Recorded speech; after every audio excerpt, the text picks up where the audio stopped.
सीधी सी बात यह है, ईश्वर की कृपा का अनुभव करते रहो, कोप भाजन बनने की आवश्यकता नहीं है।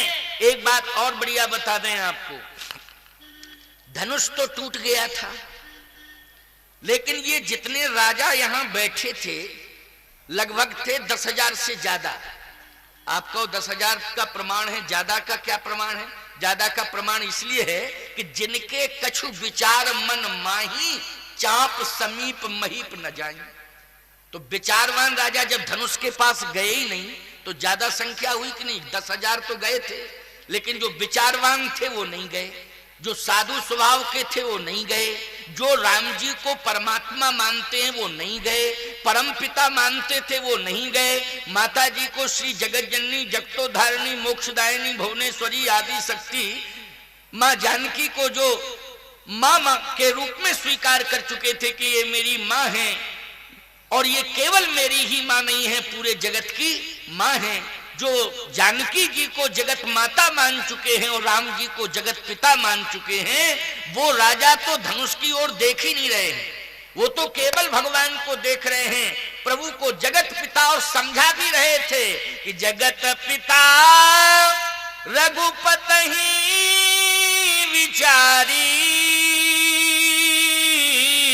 भर लोचन छबीले हो निहारी। अरे अपने सौभाग्य को संभाल लो, क्यों अपने सौभाग्य को दुर्भाग्य में बदल रहे हो? अरे जिंदगी में जो भी तुम्हारा दुर्भाग्य होगा, अगर तुम जगत पिता प्रभु राम का दर्शन कर लो, जगत माता जानकी का दर्शन कर लो, तो जिंदगी भर का दुर्भाग्य सौभाग्य में बदल जाएगा और तुम्हारा जीवन धन्य धन्य कृत कृत हो जाएगा। इसलिए अभागियों, क्यों अपना जीवन नष्ट कर रहे हो? क्यों अपने आप को दुर्भाग्य की उस धारा में प्रवाहित कर रहे हो? इसलिए सावधान, देखो देखो जगत पिता का दर्शन हो रहा है, साक्षात प्रभु बैठे हुए हैं, देखो देखो, दर्शन करो दर्शन करो, जगत पिता का दर्शन हो रहा है। तो समझने की आवश्यकता है, समझने की जरूरत है प्यारे।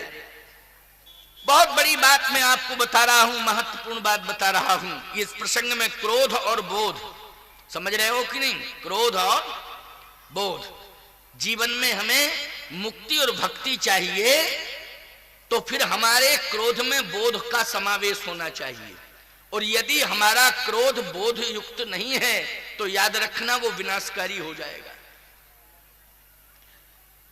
जगत पिता, ये जगत पिता बैठे हैं, जगत माता देखो इनका दर्शन हो रहा है, लेकिन अभिमान के कारण उनकी आंखों पर मोतियाबिंद आ गया था। जो 10,000 राजा थे, किसके कारण? अभिमान के कारण क्या आंखों पर मोतियाबिंद आ गया था। अच्छा, मोतियाबिंद जिसकी आंखों पे आ जाता है उससे सामने वाला दिखाई देता है ठीक से, धुंधलापन दिखाई देता है। जिसको भी देखेगा उसमें वो धुंधला ही धुंधला दिखेगा, सूर्य को देखेगा तो उसमें भी धुंधलापन दिखाई देगा उसे, मतलब जिसे भी देखेगा उस पर ग्रहण ही लगा हुआ दिखाई देता उसे, सीधी सी बात, क्योंकि उसकी आंखों पर मोतियाबिंद आ जाता है। तो अहंकार का मोतियाबिंद इन 10,000 राजाओं की आंखों पर आ गया, इसलिए वो राम जी को नहीं पहचान पा रहे हैं, ना वो श्री जानकी जी को पहचान पा रहे हैं। खैर, धनुष टूट गया, टूटने के बाद तो पहचान लेना चाहिए था कि देखो 15 साल की आयु है, लीला क्षेत्र में उस ब्रह्म की 15 वर्ष की आयु हो गई है, मिथिला में 15 साल की उम्र थी, लीला की बात कर रहा हूं। वैसे तो वज्रादपि कठोराणी मृदून कुसुमादपि, पुष्प से भी ज्यादा कोमल होता है ब्रह्म, और वज्र से भी ज्यादा कठोर होता है ब्रह्म, ये ब्रह्म की पहचान है। वज्रादपि कठोराणी मृदून कुसुमादपि, कुसुम पुष्प से भी ज्यादा कोमल और वज्र से ज्यादा कठोर। अच्छा बोलो भैया, धनुष तोड़ा तो काहू न लखा देख सब ठाड़े, इतनी ताकत है, और छुएते ही टूट पिनाक पुराना, बोलो कितनी ताकत है। वज्र से कठोर धनुष था, ये जो धनुष था ना ये वज्र से ज्यादा कठोर था, लेकिन वज्र से भी कठोर धनुष छुएते ही छुआ हो टूट गया अपने आप। तो वज्रादपि कठोराणी, लेकिन वही पुष्पवाटिका में प्रभु राम ने फूल लिए और जैसे ही फूलों को लिया तो भाल तिलक श्रम बिंदु सुहाए। बोलो भाई, भाल तिलक श्रम बिंदु, फूल तोड़े और पसीना आ गया। तो फूल ही तोड़ने में पसीना, मृदून कुसुमादपि, यानी पुष्प से भी ज्यादा कोमल, और छुअते ही टूट पिना पुराना, वज्र से भी ज्यादा कठोर। ये ब्रह्म राम की पहचान है। 15 साल की उम्र, छोटी छोटी भुजाएं। जैसे ही धनुष टूटा तो ये बड़े बड़े बाहुबली जितने थे उन सब ने तलवारें निकाल ली। तलवारें निकाल ली। किसी ने कहा ये तलवारें क्यों निकाल रहे हो? कहा इसलिए कि हम युद्ध करेंगे। जिसने धनुष तोड़ा है उससे भी युद्ध करेंगे, और जो बेटी का बाप है उससे भी युद्ध करेंगे। क्यों? बोले बेटी का बाप अपनी कन्या को, अपनी बेटी को उसके हाथ में सौंपेगा जिसने धनुष तोड़ा है, इसलिए हम दोनों से युद्ध करेंगे। बेटी के बाप से भी युद्ध करेंगे, अर्थात जनक जी से युद्ध करेंगे, और जिन्होंने धनुष तोड़ा है मतलब प्रभु राम ने धनुष तोड़ा है, इसलिए राम से भी युद्ध करेंगे। अब ये मूर्ख हैं कि महामूर्ख हैं? जल्दी बोलो। जब ये देख रहे हैं कि हम 10,000 एक साथ लग गए, धनुष हिला नहीं पाए, और ये 15 वर्ष के बालक ने छूते ही धनुष टूट गया, छूते ही टूट पिनाक पुराना, तो इसका मतलब है कि ये बालक में अलौकिकता है। क्या है? अलौकिकता है, अद्भुत क्षमता है, अद्भुत प्रतिभा है, और ये सामान्य जगत की प्रतिभा नहीं है, ये तो जगत को जन्म देने वाले स्वयं जगदीश हैं। यही समझना चाहिए था, अनुभव करना चाहिए था, लेकिन अभिमान के कारण इनके जीवन में अज्ञानता ही अज्ञानता प्रतीत है। किसके कारण? अभिमान के कारण। अंधकार ही अंधकार इन्हें दिखाई दे रहा है, ये पहचान नहीं पा रहे हैं, केवल देख रहे हैं 15 साल का राजकुमार, इसने कैसे धनुष तोड़ दिया। तलवारें जिस समय निकाली, लक्ष्मण जी ने कहा भैया कंडीशन ठीक नहीं है, क्योंकि संवेदनशील स्थिति पैदा हो गई। क्यों हो गई? इसलिए हो गई क्योंकि आपने धनुष तोड़ा, ये तलवारें निकाल रहे हैं। इनसे पूछा गया कि ये तलवारें क्यों निकाली? बोले युद्ध करना चाहते हैं, और युद्ध भी करना चाहते हैं तो आपसे और महाराज श्री जनक से। और अगर ऐसी कंडीशन में युद्ध शुरू हो गया तो 10,000 के हाथ में तलवारें हैं, संख्या बहुत है, क्या कंडीशन होगी? जनकपुर की भूमि कहीं रक्त रंजित ना हो जाए, इसके लिए आप मुझे आज्ञा दे दो। अब देखो क्रोध फिर बढ़ा। क्रोध फिर बढ़ा कि नहीं बढ़ा? जल्दी बोलो, बढ़ा क्रोध कि नहीं? ये क्रोध ही तो बढ़ा। लक्ष्मण जी बोले आज्ञा दो आप। भगवान राम ने कहा तुम क्या करोगे? जल्दी बोलो। वो 10,000 हैं, तुम क्या करोगे? लक्ष्मण जी ने कहा भैया मैं अपने मुंह से नहीं कह रहा हूं, फिर ये तो शास्त्र कह रहे हैं कि आपके छोटे भाई लक्ष्मण में ताकत है। कितनी ताकत है लक्ष्मण तुम में? कहे शास्त्र कहता है, रामचरितमानस में तुलसीदास जी कह रहे हैं, वाल्मीकि रामायण में स्वयं वाल्मीकि जी महाराज कह रहे हैं कि जगमह सखा। बोलो तुलसीदास जी ने लिखा कि नहीं? अरे जगमह सखा निशाचर जेते,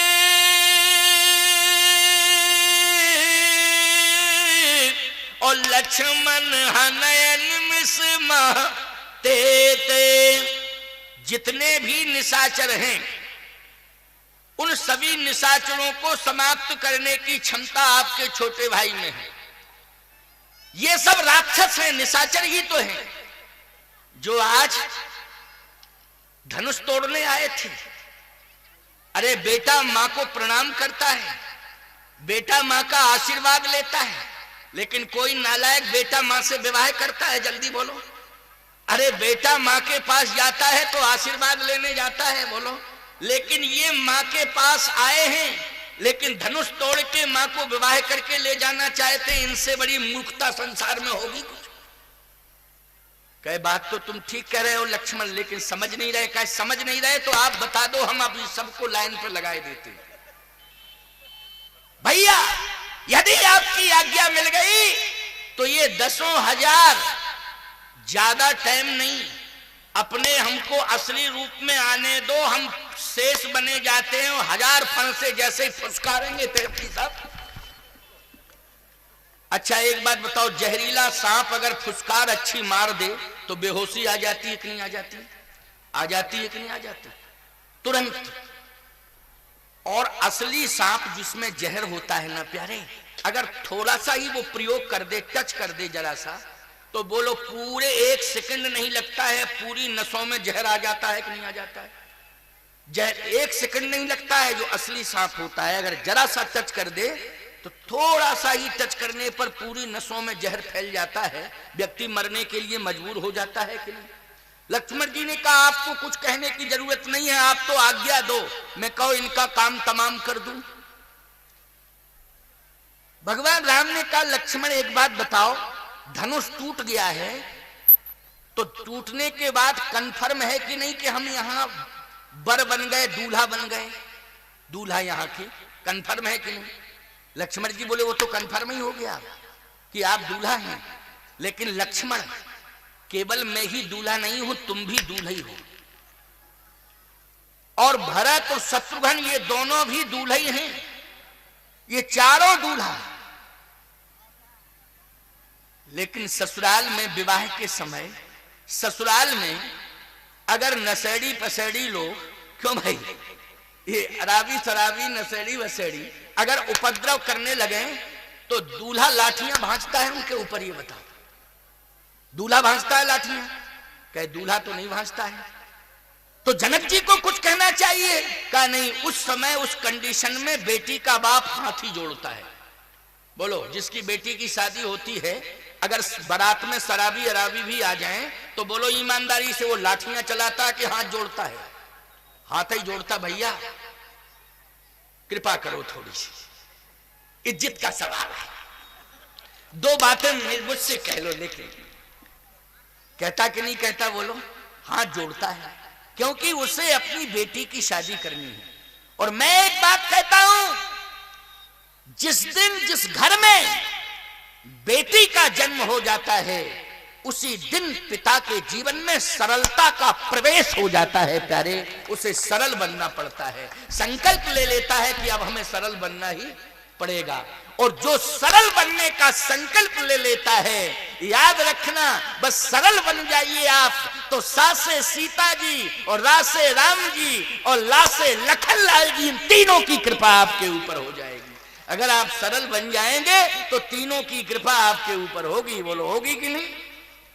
जनक जी महाराज कुछ नहीं कहेंगे, लक्ष्मण तुम्हें भी कुछ नहीं कहना, क्योंकि मैं भी दूल्हा तुम भी दूल्हा। तो फिर अयोध्या से सेना बुलाई जाए, लेकिन सेना बुलाने में समय लगेगा। क्या अयोध्या से सेना बुलाने की भी जरूरत नहीं है? फिर जब भी बेटा बेटी का विवाह हो तो अस्त्र शस्त्र की व्यवस्था की आवश्यकता नहीं होती है। फिर किसकी आवश्यकता होती है? परमात्मा की कृपा की जरूरत होती है। परमात्मा की कृपा, ईश्वर की कृपा हो जाए। भैया देवी देवताओं को पहले निमंत्रण देते हो कि नहीं जब बेटा बेटी की शादी करते हो? छत्तीसगढ़ में भी परंपरा वो तो सभी जगह है, जहाँ हिंदू सनातन संस्कृति में जो विवाह होते हैं उनमें सबसे पहले देवी देवताओं को आमंत्रित किया जाता है कि नहीं? ये यज्ञ का कार्य हुआ है, बोलो भाई आपने भी देवी देवताओं को आमंत्रित किया कि नहीं लखनलाल जी? हैं? पूरे मड़मड़ा के जितने देवी देवता हैं सबका आवाहन हुआ है, नारियल सबके नाम पर नारियल एक समर्पित किया गया, हर देवी देवता के नाम पर। नियम है, होना भी चाहिए भाई, है ना? लक्ष्मण हमें विश्वास है और ये विवाह सारी दुनिया को संदेश दे रहा है कि विवाह के समय क्रोध की जरूरत नहीं है, बोध की जरूरत है। किसकी जरूरत है? बोध की। और यदि क्रोध आ भी रहा हो तो उस समय बोध का प्रवेश होना चाहिए क्रोध में। यदि बोध का समावेश क्रोध में हो जाएगा तो याद रखना वो क्रोध कभी अहित नहीं कर सकता है, उसके द्वारा अकल्याण नहीं हो सकता है क्रोध के द्वारा, क्योंकि बोध का नियंत्रण हो जाता है क्रोध के ऊपर। तो लक्ष्मण इस समय बोध की जरूरत है। लक्ष्मण जी बोले भैया ये तो बताओ आप बोध क्या करेगा? इस समय तलवारें निकल गई, अब बोध क्या करेगा? कहे भगवान पर विश्वास करो, किस पर? भगवान पर। लक्ष्मण जी बोले भगवान ही दूल्हा बन गया है तो अब भगवान बोल नहीं रहा कुछ और ना बोलने दे रहा कुछ। जो बोलने वाला था उसे भी दूल्हा बना दिया। क्यों भाई? जो बोलने वाला था आपके साथ उसे भी आपने दूल्हा बना दिया। तो ना तो आप बोल सकते ना मैं बोल सकता हूं। आप भगवान हैं, सब कुछ करने वाले आप ही हैं, लेकिन अब आप ही चुपचाप हैं। वो कहते हैं कि नहीं नहीं चुपचाप रहो, इस समय बोलने की जरूरत नहीं है। फिर कौन बोलेगा? कहा भगवान के ऊपर छोड़ दो। विवाह को किस पर छोड़ देना चाहिए? भगवान पर। ये यज्ञ हुआ है, बोलो। यज्ञ की इतनी बड़ी व्यवस्थाएं, लेकिन याद रखना व्यक्ति तो निमित्त मात्र हैं। आप सब सहयोग कर रहे हैं, बहुत अच्छी बात है। गांव के लोग, मड़मड़ा के लोग लगे रहे, बहुत अच्छी बात है। लेकिन सही बतावें आपको, ये सभी गांव वालों को जो भी शक्ति दिए रहे भगवान दिए रहे हैं कि रसगुल्ला रसमलाई खा के शक्ति मिली? भगवान की कृपा के माध्यम से शक्ति मिली। बोलो मिली कि नहीं मिली? और उस कृपा के द्वारा जो संबल मिला उससे ये व्यवस्थाएं संभली नहीं। कृपा के द्वारा जो संबल मिला। इसलिए मैं कहता हूं कि यज्ञ पुरुषार्थ से नहीं होता है। कभी किसी भी व्यक्ति को ये नहीं सोचना चाहिए कि हम यदि सहयोग नहीं करेंगे तो यज्ञ कैसे होगा। भगवान सबको ये मौका देते हैं और मौका देते हैं, और अच्छा कार्य कराने में जिसके हाथों से और जिसके गांव में जिन जिन लोगों के हाथों से ये पवित्र कार्य होता है, याद रखना भगवान उनको अपना कृपा पात्र मान लेते हैं और उन्हीं के हाथों से ये कार्य करा देते हैं, उन्हें श्रेय मिल जाता है। भगवान उनको अपना क्या मानते हैं? कृपा पात्र, और करा देते हैं काम। तो इसका मतलब यह है कि यज्ञ में सहयोग करना, यज्ञ में समय देना, यज्ञ में सेवा करना, भगवान का कृपा पात्र बन जाना है। जितने लोगों ने यज्ञ में सहयोग किया है और जो लोग सहयोग करते रहेंगे, मैं कहता हूं मानसिक और शारीरिक सहयोग भी बहुत बड़ा सहयोग होता है। आर्थिक सहयोग तो मड़मड़ा के यज्ञ में लखनलाल जी कर देते हैं, लेकिन जन जन का मानसिक और शारीरिक सहयोग चाहिए कि नहीं चाहिए? बोलो भाई। ये सहयोग भी यदि मिल रहा है यज्ञ में, तो ये मान लेना चाहिए कि भगवान ने उन्हीं को ये मौका दिया है जिनको भगवान ने अपना कृपा पात्र बना लिया है, उन्हीं को मौका दिया है। इसलिए भगवान के आप सब कृपा पात्र बन गए।